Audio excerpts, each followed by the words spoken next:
You are listening to Julia's Trucking Cafe News Hour. Hi, welcome to another episode of Julia's Trucking Cafe Trucking News Hour. I hope you're having a good week and you're staying safe with all that crazy weather that we're having. Thank you so much for joining me again. As always, I have lots of news to get to, so let's get right to it.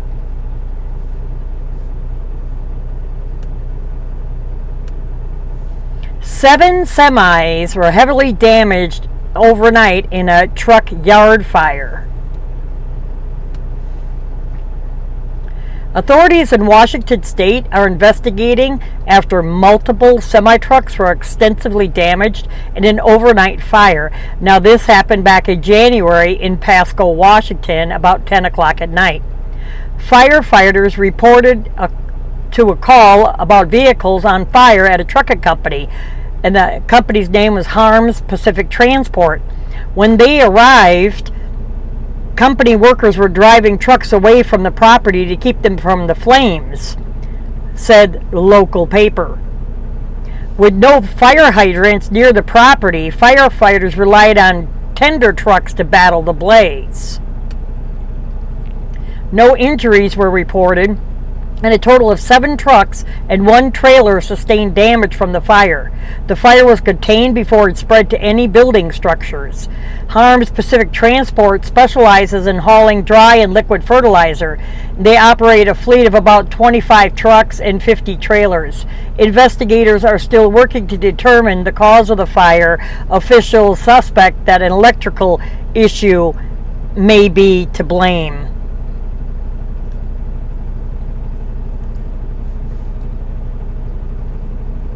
And a massive recall is issued for a defect that could cause a truck to move when parked. Our top story.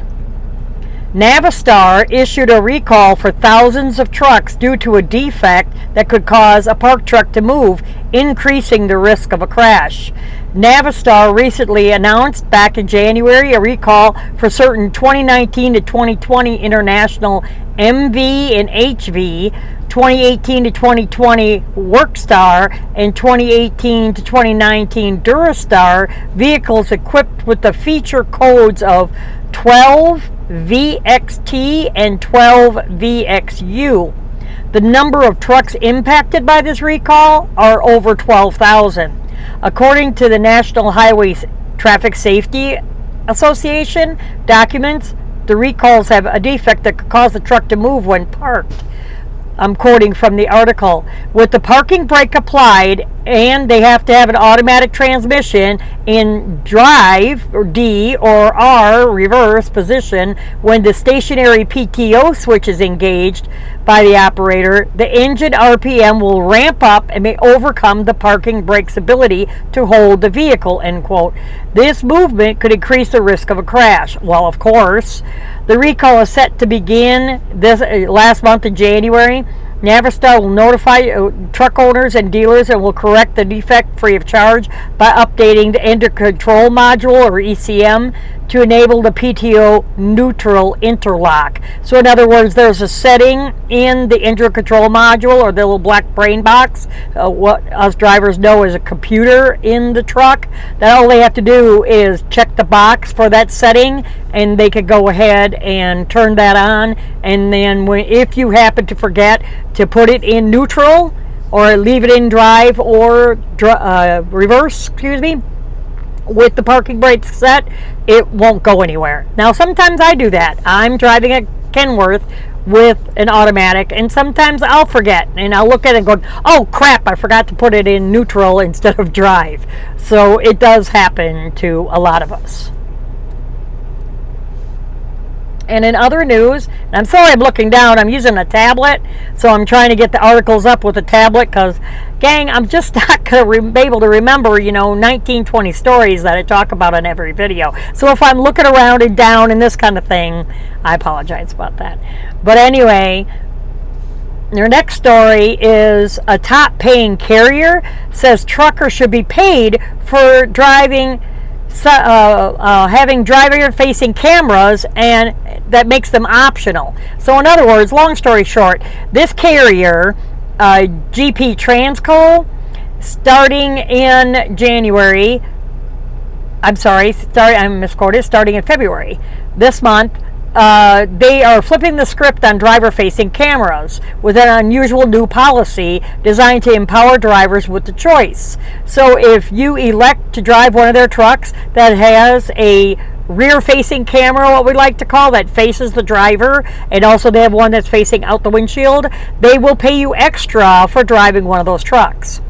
And the article says, as more and more trucking companies make the decision to use mandatory driver-facing cameras in their trucks, this Illinois-based GP Transco is the, quote, the third highest-paying carrier in the U.S., announced that starting, like I said, in February, they'll be making driver-facing camera completely voluntary option to all their company drivers. Instead, they will pay drivers 2 cents per mile extra if they choose that option. Quote from the article, driver-facing cameras reduce distracted driving dramatically but are underutilized largely due to the negative stigma about the technology. Marja Jamontes, the VP of Safety and HR at GP Transco, quote, we know that some drivers do not feel comfortable having them in the truck. That is why we decided to make them optional and to pay our drivers extra for having them. That way we have a safer fleet and drivers are compensated for their participation. Now let me digress just a minute. A lot of companies won't let you drink, won't let you smoke a cigarette, God forbid you talk on the phone, because they consider that all distracted driving. Well, I'm sorry, if I'm going to be driving 8 hours a day, I'm going to take a swig of something, you know, I'm going to chew on something, whether it's chips or something, you know, you get a hunger pang or a banana or apple or anything like that, you know, are they going to reprimand you for doing that? You know, don't know. Back to the article. While driver-facing cameras track distracted driving, they do not provide a live video feed of the cabin, nor do they capture sound. This is important to know since there is some misconception about it in the driver community. Now, I know of someone that was a friend of a friend of a friend that had a company that they had the rear-facing cameras, and she mooned the camera, and her safety department called her in and gave her a stern talking to about doing that. Well, I thought they only go on when the truck's moving, not when it's sitting still. And they were sitting still when she did it. They were parked, from what I understand about the story. But anyway, back to the article again. The new option increases the top-paying carrier driver pay further and was announced this week following the company's announcement of a fuel incentive profit-sharing program for drivers, where drivers who are on the top 50% of miles per gallon in their fleet get an extra 1 cent per mile bonus. So you could earn up to 3 cents per mile bonus. GP Transco's high base pay, combined with the new incentives, the company's weekly performance bonus of extra 6 cents per mile, and benefits company drivers receive, makes the carrier a top choice for experienced over-the-road drivers. I'm sorry, to me personally, I like my freedom. Because I've been out here so long, I really like my freedom on, you know, no routing, fuel where I want to fuel, you know, go as slow as I want to go, this could sleep where I want to sleep, or whatever, you know. So to me, this company's great for drivers that have been out here, you know, 5-10 years. It's not for me. GP Transco even provides a realistic salary calculator on their website. There again, it seems like kind of like a paid advertisement that a few of the other companies have been doing. Now, next article. Maine had a really bad tie-up. Maine State Police say that dozens of vehicles were involved in a serious pileup crash, and this happened on I-95 Tuesday, January 7th, northbound on 95. Initial reports say that the blinding sun may have caused the first crash about 7:45 in the morning, and you know that's, you know, way up northeastern, so yeah, it would be coming up. And then several other vehicles collided in a chain reaction. And Maine police say that approximately 30 vehicles were involved in that pileup. Troopers say that some of the drivers involved were injured, that at least one person was airlifted to the hospital. Excuse me. And a theft ring stole about $54,000 worth of semi-truck tires cross country. And they're suspected. Ohio police are asking for help from the public in cracking a truck tire theft ring. January 6th, Huber Heights Police Department put out a call for public assistance in identifying several suspects who they say broke into a Kenworth dealership and sold tens of thousands of dollars worth of truck tires and wheels. Now, this happened the day after Christmas, right before Christmas. On 12/22/2019, 2019, several subjects stole 84 semi-truck wheels and tires, rims and tires from KW located on Centerpoint 70 Boulevard in Huber Heights, Ohio. Video surveillance has identified at least two suspect vehicles described as a white box truck and a light-covered heavy-duty pickup truck. The box truck is a cab-over style truck with a lift gate on the bed, and underneath Sunrise is printed on the passenger side of the truck, and a partial number, 35-2580. The logo on the driver's side of the box truck may not match the passenger side. The pickup truck in question is possibly tan with marker lights on the roof and seat covers on the driver's seat. It's suspected that there were multiple suspects with specialized tools who were traveling across the country, hitting multiple locations. If anyone has information about this, or knows the suspects, or they've been, bragging about it, or trying to sell the tires and the rims for cheap, or something like that out of this box truck, please call the Ohio detectives at 937-233-1565. The estimated value of these tires is approximately $54,000. And remember that clearinghouse that everybody's supposed to register with? Well, guess what? It crashed. So many people were trying to get into the clearinghouse to be registered for it that it ended up crashing. According to the article, FMCSA New Drug and Alcohol Clearinghouse is off to a rocky start as a flood of new users crashed the website and made it all but impossible for employers to complete the newly required background checks. On January 6th, FMCSA mandatory drug and alcohol clearinghouse rule went into effect, meaning that motor carriers are now required to query an online database before hiring a driver, and then once per year for us existing drivers. The rule is meant to give employers and law enforcement real-time access to drivers' drug and alcohol violation records, okay? But if you've never tested what I call pop dirty on a drug screen, I wouldn't worry about it.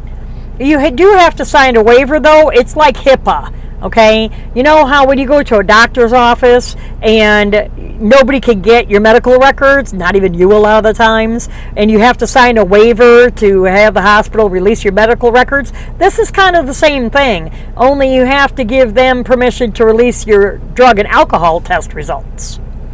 Back to the article. However, a large influx of users accessing the portal website leading up to January 6th compliance date resulted in several intermittent site crashes, making it difficult or impossible for carriers to comply with the rule. On Tuesday, the FMCSA said, yep, the website issues are granted motor carriers a temporary reprieve from those requirements. It isn't clear how long the website issues could continue.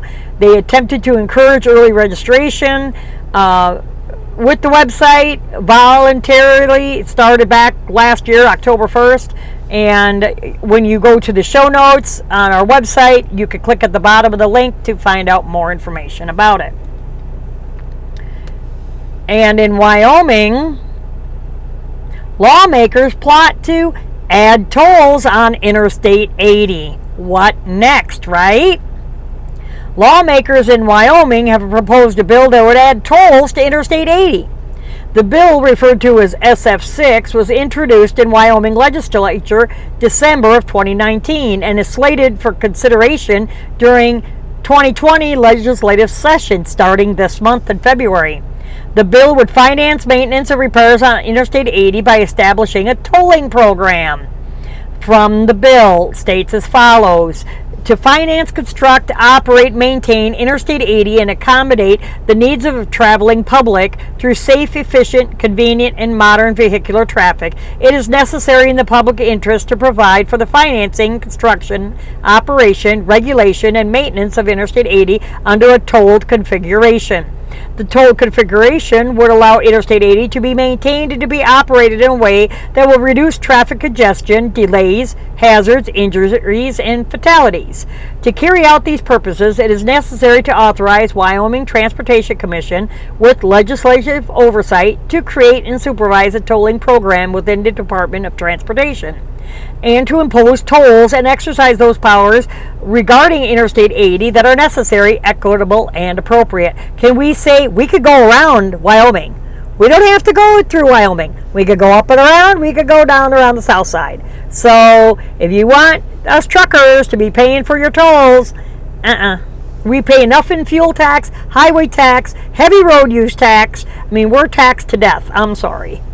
The bill does not specify toll payment amounts, nor does it specify how the tolls will be collected. If the bill were to pass, Wyoming would need permission from the federal government to impose the toll. Yeah, and what about all the doggone federal grant funding and everything that they're getting, to improve the roadway and stuff? That's what, the president is working on right now. Back to the article. Similar attempts to begin the process of adding tolls on Interstate 80 were proposed in 2008, 2009, as well as 2017. But so far, all plans for toll I-80 have fizzled. Wyoming Trucking Association, of course, opposes the bill and argues that truckers would simply find another route, like I said, to avoid the toll. Wyoming Department of Transportation currently spends around $60 million per year on maintaining Iowa 80. I don't know why I keep saying Iowa 80. It's Interstate 80. But they say that they need another $40 million per year to maintain interstate infrastructure. So I'm meaning Interstate 80, not Iowa 80. I don't know why I keep saying that. But anyway, I digress. On to the next article. And a trucker was shot in the leg by a driver of an SUV during a road rage incident. Police in Washington State have asked for public help in locating a motorist who injured a truck driver during a suspected road rage incident earlier the week of January 6th. This happened around 7:30 in the morning. Yeah, right about rush hour. Police say, now that's on Pacific time. Police say that the driver of a light-colored SUV pulled up alongside a semi and opened fire, striking the 55-year-old truck driver, hell, he's my age, in the leg. Did I say that? Before leaving the scene. The truck driver was taken to the hospital for treatment of non-life-threatening injuries. On the 7th, Kent Police Department issued a call for public help in locating the suspect vehicle and shared several photos obtained from surveillance video. So far, police have only described the shooter as an adult male. So, if you have any information, you can call the Kent Police Department tip line at 253-856-5808 or 911. That's 253-856-5808. 5808, and the case number is 20-214. Excuse me. And some good news, really kind of good news, but for one driver, but not good news for the first driver. Trucker does a good deed for a fellow driver who runs out of fuel. Now, don't be laughing, because it happens to every doggone buddy. I had a truck one time, before I get started on this article, I had a truck one time that the fuel gauge was off. And it showed I had a quarter of a tank and I ran out of fuel. Another time, it showed an eighth of a tank. I ran out of fuel right at the fuel island, So it happens. Don't be laughing. It does happen. You have to watch your fuel. A trucker recently shared a quick video to document an act of kindness he performed at a truck stop. Well, of course, he's, giving himself a pat on the back. The video was shared by Kino Carrillo on the 7th of January. He explained that he came upon a fellow driver who ran out of fuel and couldn't find his tow hook near the entrance to a truck stop. When no one else stepped up to help, Carrillo said that he took it upon himself to manufacture a unique solution to help the stranded driver get to the pumps. And there is a video in this article. There again, in the future, I'm going to try to play a video, but if I get a copyright strike, then there's not going to be any more videos. So I will let you know like a week ahead of time or something like that, what article or what have you, or next week I'm going to do videos or something like that, because it takes me a little longer because I have to record those separately in order to put it in this video.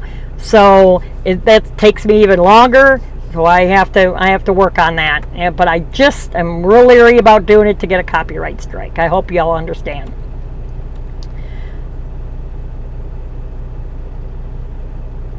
Cafe is brought to you by My Patriot Supply. As truck drivers, we all know what it's like to be at a shipper's or receiver's and have to wait to be loaded for hours on end. Am I right?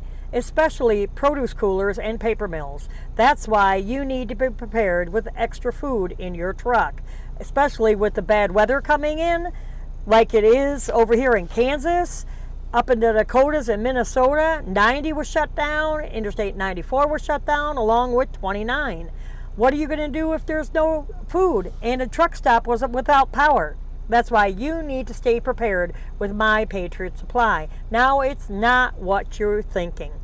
My Patriot Supply is delicious emergency food. They have food kits that are good up to 25 years. They come in a slimline tote that you can easily store in your food pantry or under your bunk. I can speak from experience. After living through Hurricane Katrina, we were without power for 10 days, me, my mother, son, and I. If it weren't for the MREs that were flown into us, we wouldn't have any food. There was 4 60-foot pine trees that broke in half during that storm and crossed my driveway and landlocked me in. That's when My Patriot Supply would have come in handy. If I knew then what I know now about My Patriot Supply, I definitely have some of this food stockpiled in my pantry. Now, for a limited time, you could get a 1-week supply of food in a handy and neat-looking ammo can, like you see here, for just $39. Look at all that food you get. It's a week's worth of breakfast, lunch, and dinners, just for $39. How do you get it? Where do you go, do you ask? Well, I'll tell you. Just go to my website at juliastruckercafe.com, click on the Emergency Food Supply tab, scroll down and click on any of the images to find out more information and get yours today. They even offer gluten-free food for under $100. Winter weather is here. What would you do if the interstate was shut down, just like I was talking about? You need to get My Patriot Supply and get it today. And a J.B. Hunt driver awarded $50,000 for hitting an historic safety milestone. No, he didn't hit nobody. He hit 5 million miles. He got $50,000. J.B. Hunt, back in December, I believe it was, recognized California-based truck driver Phil Fortin for 5 million safe driving miles. Fortin has driven for J.B. Hunt since 1984. Now, I started in 1988, and I have about 32 years out here. So he's been driving for J.B. Hunt 36 years for the same outfit. J.B. Hunt says that Fortin is the first driver in company history to hit the 5 million mile mark. Fortin was presented with a check for $50,000 to honor his safety achievement during a ceremony at J.B. Hunt Southgate, California terminal. Fortin was also presented with a 5 million mile decal for his truck. Fortin said of his safety milestone, "I don't know if pride is the word that I would use. I think it's more of just being satisfied in the effort that I put in every single day." So see what you drivers could get if you just want to be safe out here. Like everybody knows that has listened to my show, I have over 30 years out here of driving. Like I just said, I started in 1988. I have almost 3.8, I figured it out, about 3.8 million safe driving miles. The only thing, I've never hit nobody. I never put it in a ditch. I never laid one over. I never put it in the median. The worst thing I ever did is I tapped a guardrail. That's it. So, kudos to Mr. Fortin. Now, Pennsylvania is starting to use camera systems, like you see a lot of these intersections that say photo controlled at the intersection. Now they're going to have cameras across the interstate, starting to use cameras. It's really around what I call, I think it's Philadelphia, but I call it Philadelphia. This is going to start March 4th. Pennsylvania Automatic Work Zone Speed Enforcement, or AWZSE, will go into full effect, meaning drivers caught speeding in a work zone by the camera systems can be ticketed. Pennsylvania DOT describes how the system works. When a vehicle is deemed to be traveling in excess of 11 miles per hour, this is from the article, over the posted speed limit, the system will capture images of the front and the rear of the vehicle and related information: speed limit, speed, location, date, time, sunshiny, rainy, whatever. This record and set of images make up a violation. This violation is then transferred to a back office system where the registered owner information is then obtained. In other words, they run your tag and get, where you live. If the violation passes all necessary quality assurance and quality control checks, a notice of violation is produced and mailed to the registered owner. A first-time notice of violation will be a warning carrying no financial penalty. You do it a second time, they'll carry a financial penalty. When there's no fine for the initial violation, the second violation result will be $75 fine. Every violation thereafter will result in a $150 fine. That's a lot of groceries. Pennsylvania DOT has already launched a 60-day pre-enforcement testing period of the program. These are the sections of highways that they're going to be using this on. Interstate 78 between mile marker 35 and 43. Interstate 476 milepost 31 to 38. Interstate 83, exit 4, US 1, Interstate 276, US 1, section W8 Wayne Avenue in Philadelphia, and Pennsylvania 885, or in Allegheny County. There's a link at the bottom of this article, like you all know, where you could go and access this stuff. And troopers in New Hampshire warn you need to be clearing snow off of your trailers. But there again, I'm going to have a little op-ed in this article about this after I read, go over this article. New Hampshire State Police are issue a warning to truckers to remove all ice and snow from their rigs or face the possibility of a ticket. This happened the first week of January. New Hampshire State Police wrote on Facebook, aimed at truckers who don't clear snow from their trucks. Now, what if you're not on Facebook, guys? Everybody's putting videos and announcements and everything on Facebook. What if you're not on Facebook? You don't know. Back to the article. New Hampshire State Police cites Jessica's Law, which was passed in 2002 and requires drivers to clear all snow and ice from their vehicles. Fines violating Jessica's Law range from $250 to $500 for the first offense, then $500 to $1,000 for each subsequent offense. Several Facebook users posted on New Hampshire State Police, and I joined them in saying that cleaning off ice and snow is easier said than done without the access to proper equipment. Ken says, while trucks by law need to be cleaned off and should be cleaned off, it is a lot more difficult and dangerous to clean off these vehicles than a personal vehicle. Some companies have installed systems like scrapers and other ways of doing it. You drive under this big frame deal and it's got like a snow blade on it, and that's supposed to drag along the top, very carefully drag along the top of the trailer. But a lot of times, if you're visiting like FedEx or someplace like that I've seen have them, only their drivers could do it. You can't do it because you're not a company employee. So, there goes that. However, if the company, back to what Ken is saying, however, if the company hasn't done this, then drivers would be expected to do it. He says he has friends that are truckers. A lot of drivers are not in the best shape or health, heart issues, obesity, diabetes, etc. Now they need to get on a ladder and climb on top of a truck. Not this girl. If there's ice, they have to try and break it off without slipping and falling off the side. If there's a weak point in the roof of the truck or the trailer, they could fall through the roof. A lot of drivers aren't physically capable of this, and they're not given hazard pay for it. It's all about safe height regulations for OSHA without a way to attach a safety harness. Seems like a problem OSHA needs to get involved with. So while they are required to clean them off, I agree they should 100% see why they... he says that he agrees 100% why he sees they don't.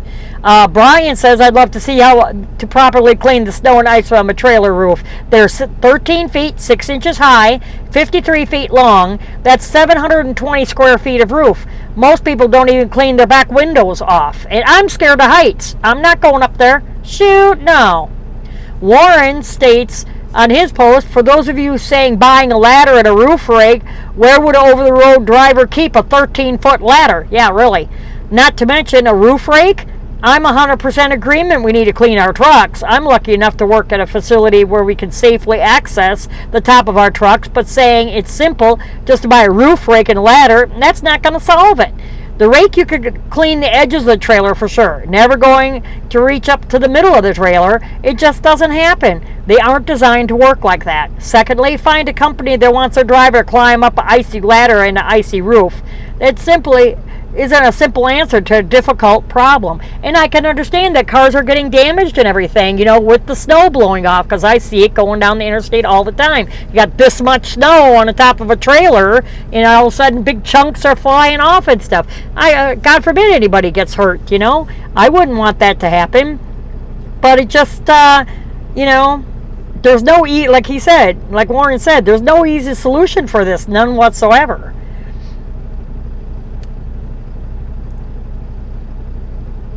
And on to our next story.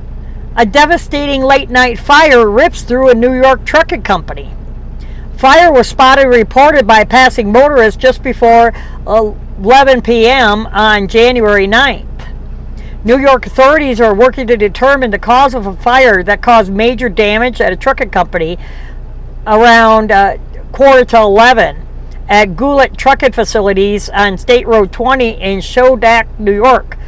Local authorities say that the fire was reported by a passing motorist. Multiple fire departments responded to the scene to find a building engulfed in flames. Luckily, no injuries were reported. There's a lot of that stuff going on. And a trucking company in New York is going to shut down, laying off more than 100 workers. They'll be laid off soon to a permanent closure. Oops, I lost my article.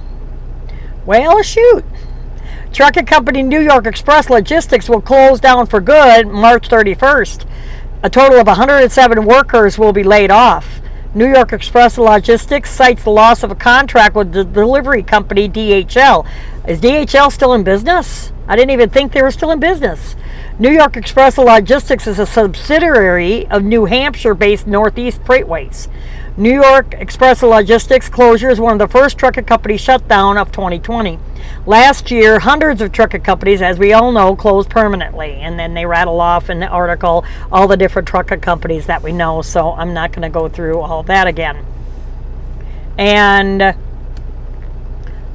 a Texas couple is sentenced for a semi-truck tire theft conspiracy. I'm wondering, that story that I just reported on about Ohio, and now this couple with Texas, I'm wondering, if they might have something to do with each other. Don't know. Doesn't say. This week kind of makes you think.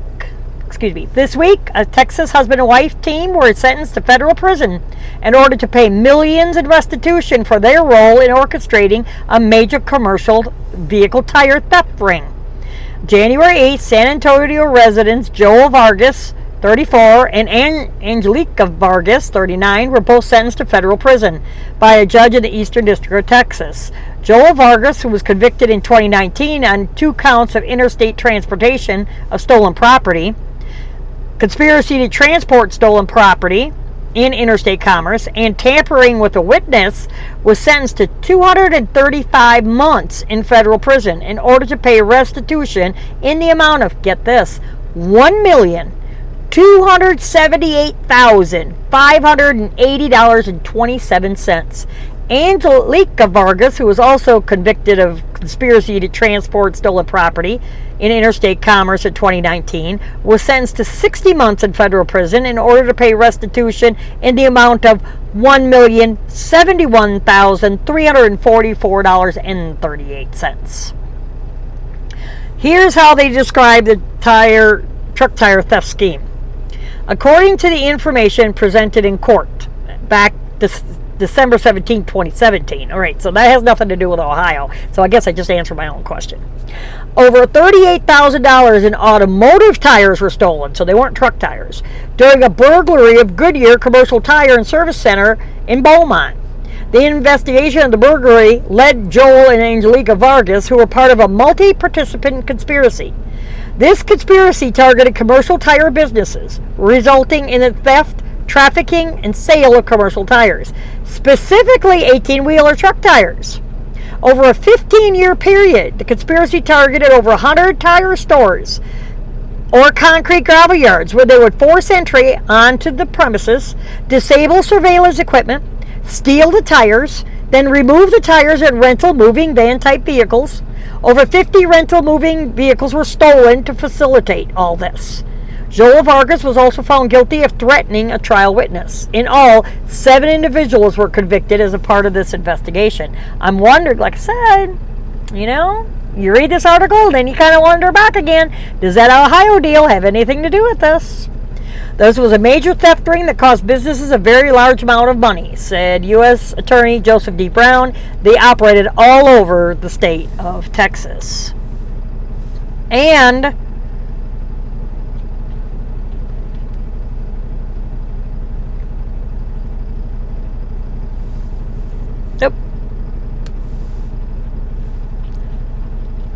I switched doing stuff and now I got myself all messed up. Sorry about the pause there. A bill in Missouri would outlaw driverless trucks on their roads. A Missouri lawmaker recently proposed legislation that would require the presence of a qualified licensed driver inside all autonomous vehicles in the state. So far, they've been having the driver in case something should happen, and they also have been having someone monitor all of their systems and cameras and sensors and this kind of thing as well, so far. January 8th, Representative Mike Moon introduced House Bill 2059 in Missouri House. The bill would outlaw the automated operation of an autonomous motor vehicle unless a person who is licensed to drive the vehicle is present. This is from the text of the bill. No automated motor vehicle shall be operated in automatic mode on a highway or street in the state unless a person is present in the vehicle who, 1, is licensed to operate a motor vehicle in this country, 2, is trained in the operation of the automated motor vehicle, 3, has the ability to monitor the automated motor vehicle performance and immediately take control of the vehicle's movements if necessary to come on congested traffic or anything like that. That's just my guess. The operation of an automated motor vehicle on a highway or street in this state shall be subject to the laws and regulations of this state applicable to a conventional human driver and a conventional motor vehicle of the same class. The fine for violating the terms laid out in this bill will be set at $1,000. Representative Moon has spoken out against driverless vehicles in the past as a threat to jobs and to highway safety. I completely concur. Industry group Truckers for Missouri has come out in support of the bill, with group organization and owner-operator Bill Bogar remarking that this will be America's first industry of offensive on autonomous technology to protect our citizens and jobs against the corporate greed. Bogar organized a rally at Missouri State Capitol in Jeff City in August of 2019 to raise awareness about the dangers posed by driverless technology and to show support for Moon as he began work drafting the legislation that would become House Bill 2059. During that rally, Bogar explained to local news the threats that driverless trucks pose to men and women of the trucking industry. Quote, "This is my job. I mean, once these things come in, I'm done. I'm out. Most of these people coming in today are literally a week out of being out of business." There you go. And this was the one I thought I had next, and there it is now. A woman is sentenced for selling truckers $178,000 worth of phony insurance policies. This happened out of California. See, so California, Washington, or else on the East Coast have really been making the news. California woman has been sentenced to prison in order to pay restitution after she was convicted on charges relating to stealing $174,000 worth of insurance premiums from truck drivers. On January 10th, 34-year-old Connie Free was sentenced to 180 days in prison, 180 days of work release, and more than 4 years of probation. She was also ordered to pay restitution to her victims. Authorities say that Free was convicted on 22 felony counts and 1 misdemeanor count, including grand theft and forgery, for her role in a scheme that duped 11 victims out of at least $174,000. According to investigators, Free targeted port truck drivers who lost their operator authority as a result of not having insurance. And under the alias of Justice Insurance, or Pure Justice Insurance Agency, accepted insurance premium payments from those truck drivers, but failed to pass the payments along to the appropriate insurance companies, opting instead to keep the money for herself. 174 grand. Yeah, but now she's in jail time. How good did that money get her, you know? The California Department of Insurance called Free's alleged scheme. This is how they detailed it out.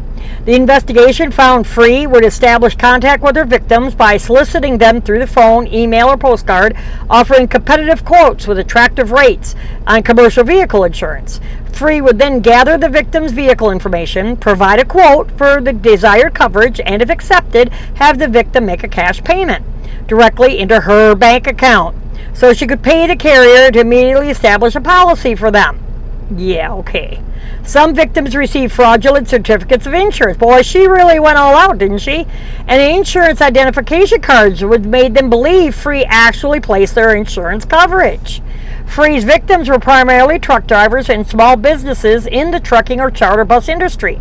Some of Free's victims discovered that their, quote, authority to operate a motor carrier was suspended by reviewing their own status on either the Federal Motor Carrier website or Uniform Intermodal Interchange and Facilities Access Agreement websites. In other words, the UIIA, that's for containers and that kind of thing, that's intermodal. And I explained that for some people that are listening that aren't really in the trucking industry, but I have relatives that are in the trucking industry. Thank you so much. In some cases, these victims, back to the article, were turned away when attempting to haul loads from or return chassis to port terminals or service client sites. Other victims had to decline jobs after learning Free failed to place their coverage. These victims were forced to find and pay for other policies to meet the coverage requirements that would allow them to resume their business, causing them to incur losses over and above the premium amounts provided to Free for non-existent policies. She failed to provide refunds and in most circumstances refused to even respond. She wouldn't accept phone calls or anything like that, wouldn't return calls. Quote, "This agent robbed truck drivers who already have some of America's hardest jobs," end quote.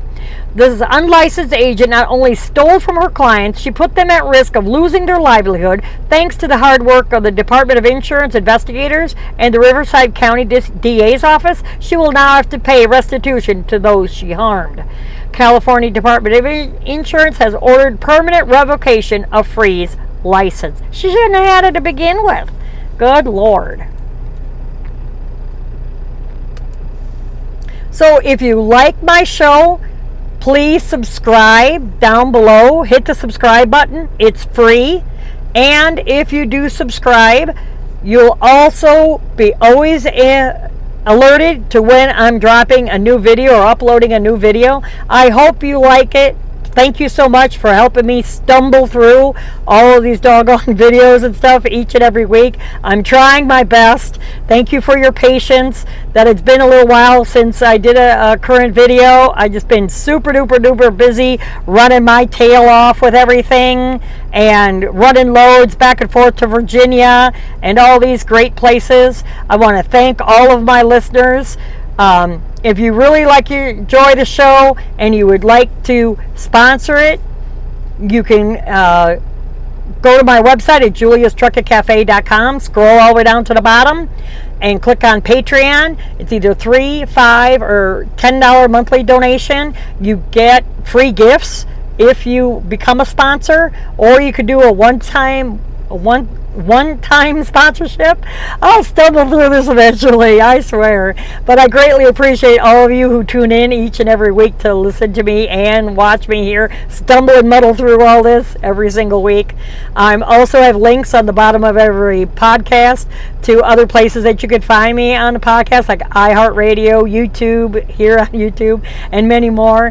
Please like us on Facebook, and don't forget to join our discussion group at Julia's Trucker Cafe Regulars. That's on Facebook. I also have a discussion group and a forum on the website as well. Go to juliastrucketcafe.com, click on the cafe menu. It's a big drop down menu, and go down to the very bottom. It's Julia's Trucker Cafe Happy Hour. Don't forget to subscribe. Thank you so much for listening, and until next time.